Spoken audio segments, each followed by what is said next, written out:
السلام علیکم ورحمۃ اللہ وبرکاتہ۔ الحمدللہ وکفی والصلاۃ والسلام علی سید الانبیاء خصوصا علی سید الرسل وخاتم الانبیاء۔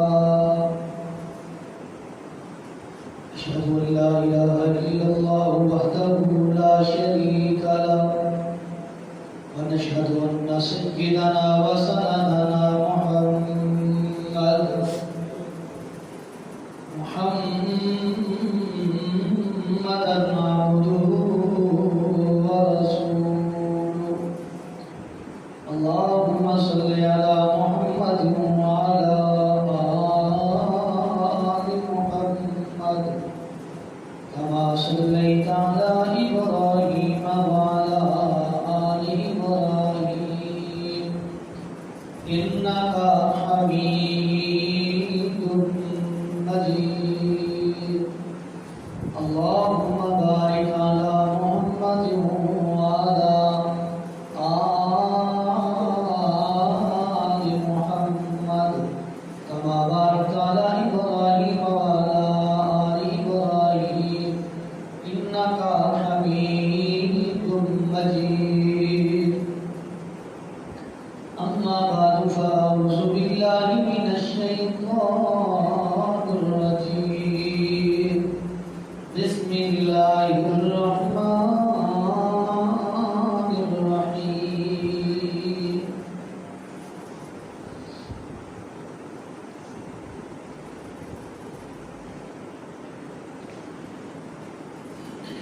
قال النبي صلى الله عليه وسلم صلوا كما رأيتموني أصلي،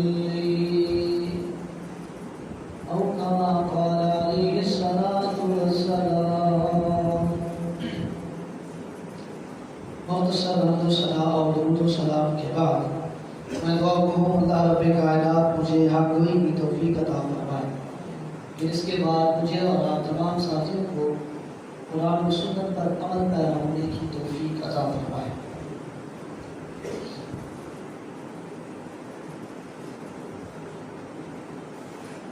عید الاضحیٰ سے قبل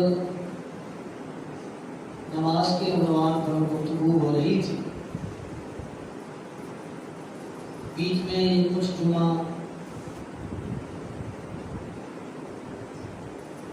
حالات حاضرہ اور ضروریات کے حوالے سے گفتگو ہوئی تھی۔ آج سے پھر اسی عنوان کو آپ حضرات کے سامنے رکھتے ہیں۔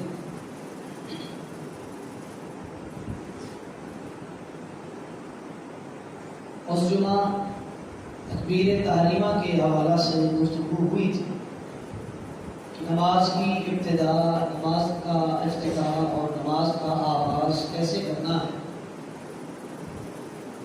نبی علیہ السلام کی احادیث صحیحہ آپ کے سامنے رکھی تھی۔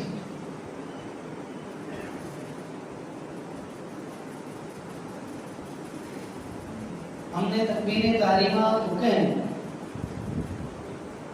رفع الیدین بھی کر لیا، ہاتھ کان کی رو تک اٹھائے، کندھے تک اٹھائے یا کندھے سے اوپر اور کان کی رو کے درمیان تک اٹھا کر رفع الیدین کر کے تکبیر تحریمہ کر کے نماز کا آغاز اور افتتاح کر کے اس کے بعد ہمارے ذمہ جو کام ہے وہ یہ ہے کہ اب ہاتھ اٹھا لیے تو رکھنے کہاں، تکبیر تحریمہ کے لیے دونوں ہاتھ اٹھا لیے، اب ہاتھ خالی چھوڑ دینے ہیں یا باندھنے ہیں۔ باندھنے ہیں تو کہاں باندھنے ہیں؟ سینے پر باندھنے ہیں، پیٹ پر باندھنے ہیں یا زیر ناف باندھنے ہیں؟ جو بات سنت صحیحہ اور احادیث صحیحہ سے ثابت ہوگی انشاءاللہ آپ کے سامنے رکھیں گے۔ کیوں نبی علیہ السلام کا بھی فرمان ہے صلو کما رأیتمونی اصلی نماز اس طریقے پر پڑھو جس طرح مجھے نماز پڑھتے ہوئے دیکھا ہے. اپنی مرضی، اپنی منمانی، اپنی خواہش کے مطابق نماز پڑھی. اپنے کسی بڑے کی خواہش، اپنے کسی عالم کی فکر اور تفکر کو، اپنے کسی مفتی کے تدبر کو سامنے رکھتے ہوئے نماز پڑھی، وہ تیری اور میری نماز نہیں ہوگی. کیوں؟ اس میں التزام سنت اور اہتمام سنت نہیں ہوگا. جب تک نیکی میں، اعمال صالحہ میں، کار خیر میں التزام سنت اور اہتمام سنت نہیں، اس پر اجر نہیں ملے گا. اب ہاتھ اٹھا لیے تو رکھنے کہاں ہیں، چھوڑ دینے ہیں، باندھنے ہیں، باندھنے کہاں ہیں. حدیث ابن خزیمہ کی، راوی سیدنا وائل ابن حجر رضی اللہ تعالیٰ عنہ. یہ وہ صحابی ہیں جو 9 ہجری کے بعد مسلمان ہوئے. 10 ہجری میں وفات ہے نبی علیہ السلام کی، اور یہ 9 ہجری کے آخر میں اور 10 ہجری کے اوائل میں مسلمان ہوئے. وہ بیان کرتے ہیں کہ نبی علیہ السلام کو میں نے نماز پڑھتے ہوئے دیکھا. فرماتے ہیں صلیت مع رسول اللہ صلی اللہ علیہ وسلم ووضع یدہ الیمنی علی یدہ الیسری علی صدرہ. میں نے جب کلمہ پڑھا، مسلمان ہوا، مسجد نبوی میں آیا، میں نے نبی علیہ السلام کے پیچھے نمازیں پڑھی. میں نے ان نمازوں میں جو ابتدائے محمد مصطفیٰ میں ادا کی گئی ان کا حوال بیان کرتا ہوں کہ میں نے رسول اللہ صلی اللہ علیہ وسلم کے پیچھے آپ کے ساتھ نماز پڑھی. اور آپ نے ہاتھ کس طرح باندھے؟ وضع یدہ الیمنی علی یدہ الیسری علی صدرہ، کہ آپ کا دایاں ہاتھ آپ کے بائیں ہاتھ کے اوپر تھا اور وہ دونوں ہاتھ کہاں تھے؟ علی صدرہ. نبی علیہ السلام نے اپنے سینے مبارک پر ان دونوں ہاتھوں کو رکھے ہوئے اس طرح ہاتھ باندھے ہوئے تھے.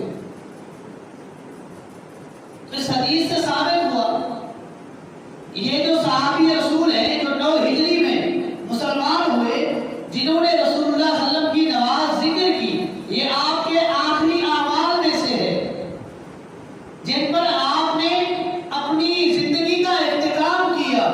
تو آپ علیہ السلام نے اپنی زندگی کے آخری ایام میں بھی جو نماز پڑھی، جس طرح نماز پڑھ کے صحابہ کو سکھائی، آپ نے دکھائی، وہ نماز تھی جس میں نبی علیہ السلام نے تکبیر تحریمہ میں دونوں ہاتھ اٹھائے، رفع الیدین کیا. اس کے بعد دائیں ہاتھ کو بائیں ہاتھ پر رکھ کر ان دونوں ہاتھوں کو سینے پر رکھ کر یہ بات واضح کر دی کہ میری سنت، میرا طریقہ یہی ہے جس طرح میں نماز پڑھ کے دکھا رہا ہوں. اگر کسی نے اس طریقے سے بے رغبتی کی، منہ موڑا، اپنی مرضی کو شامل کر کے، کسی اپنے بنائے ہوئے طریقے کو رائج کر کے نماز پڑھی، وہ نماز سنت کے مطابق نہیں ہوگی. جو نماز، جو نیکی، جو اعمال صالحہ، جو اعمال خیر، جو کار خیر رسول اللہ صلی اللہ علیہ وسلم کی سنت کے مطابق نہیں، ایسی نیکی پر کوئی اجر نہیں ملے گا. یہ روایت ابن خزیمہ میں موجود.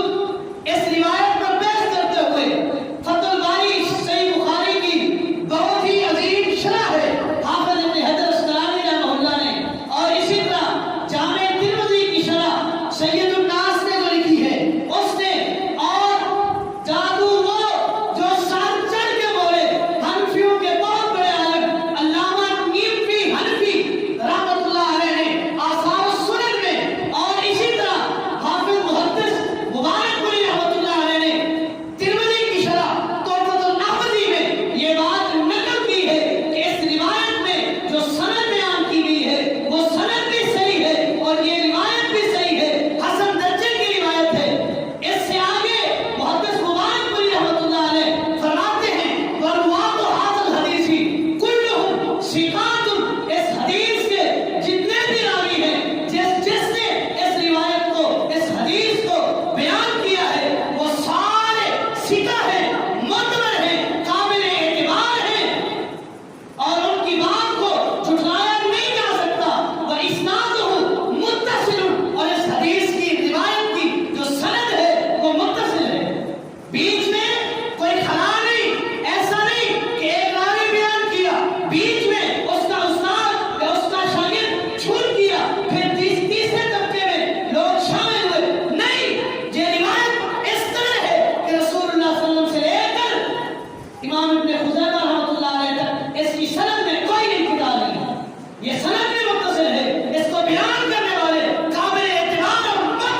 مانتے ہی نبی علیہ السلام جب بھی نماز پڑھتے تکبیر تحریمہ کے بعد اپنا دایاں ہاتھ بائیں ہاتھ پہ رکھ کر اپنے سینے پر رکھا کرتے تھے اور اس طرح رسول اللہ صلی اللہ علیہ وسلم نماز پڑھا کرتے تھے. علماء بیان کرتے ہیں کہ میں نے نبی علیہ السلام کو خود نماز پڑھتے دیکھا. صحابی رسول رضی اللہ تعالیٰ عنہ فرماتے ہیں رسول اللہ صلی اللہ علیہ وسلم جب بھی نماز پڑھتے آپ کے ہاتھ سینے پر دائیں ہاتھ بائیں کے نیچے ہو کر سینے پر بندھے ہوتے تھے.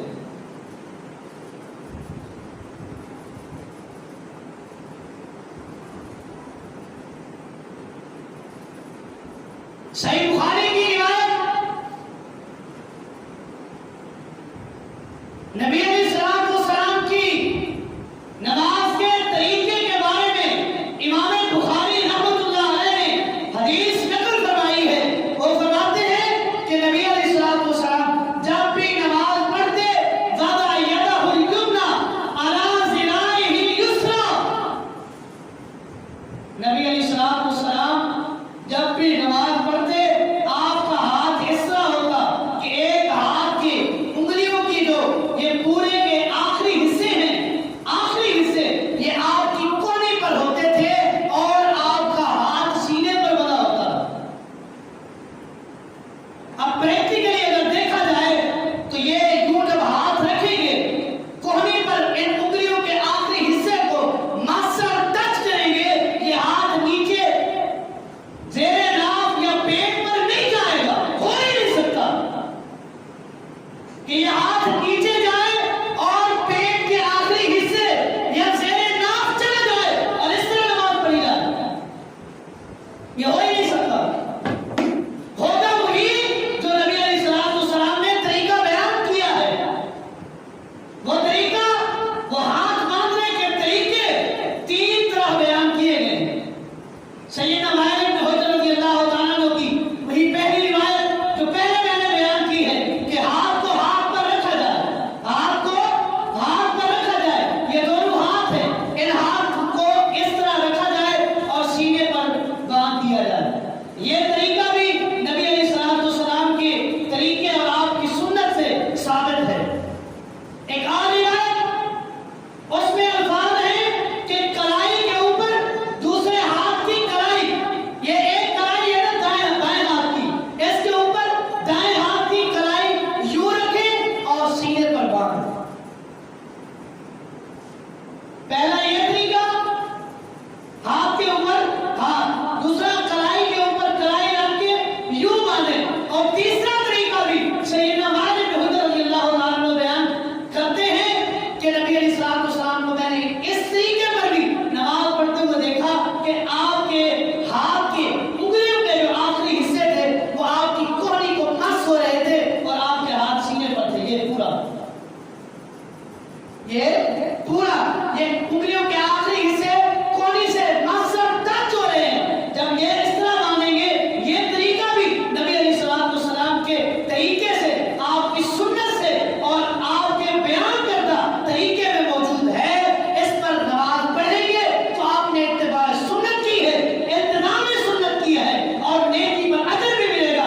اگر اس میں بھی ذرا برابر کوتاہی کی مرضی شامل کی اپنی فکر کو شامل کیا اپنے تدبر کو شامل کیا اپنے تفکر کو فتوے کو فیصلے کو مشورے کو رائے کو قیاس کو شامل کر کے نماز پڑھتے ہیں اس نماز پر کوئی اجر نہیں ملے گا جو نماز محمد رسول اللہ صلی اللہ علیہ وسلم کے طریقے کے مطابق نہیں ہے.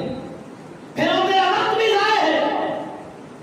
تیرا مسجد میں آنا بھی ضائع ہے. تیرا وضو کرنا بھی ضائع ہے. تیرا نماز امام کی ابتداء میں پڑھنا ضائع ہے. یہ ساری چیزیں کب کارآمد ہوں گی جب التزام سنت اور اہتمام سنت کیا جائے گا. جس کا حکم بھی ہے رسول اللہ صلی اللہ علیہ وسلم نے اعلان کر صلو کما رأیتمونی اصلی. نماز اس طرح پڑھو جس طرح مجھے نماز پڑھتے ہوئے دیکھا ہے. جس طرح نبی علیہ السلام نے نماز پڑھیں گے اجر ملے گا. اگر نہیں پڑھیں گے اجر نہیں ملے گا. اعمال کی قبولیت کی جو میجر